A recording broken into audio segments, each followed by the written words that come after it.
China is rolling out a social credit system that assigns personal trustworthiness points to its citizens as a way to monitor the public and businesses.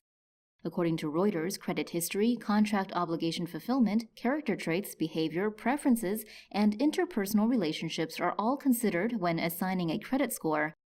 Trustworthy individuals are to be provided with more access to society, while individuals who are blacklisted will be severely restricted. The South China Morning Post reports millions of Chinese citizens have now been banned from traveling by air or train as the government continues to expand its social credit system.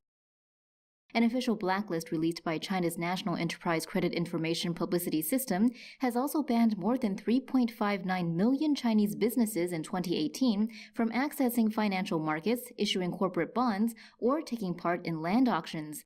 According to the report, about 17.46 million people were not allowed to purchase airline tickets, while 5.47 million weren't allowed to buy tickets for high-speed trains.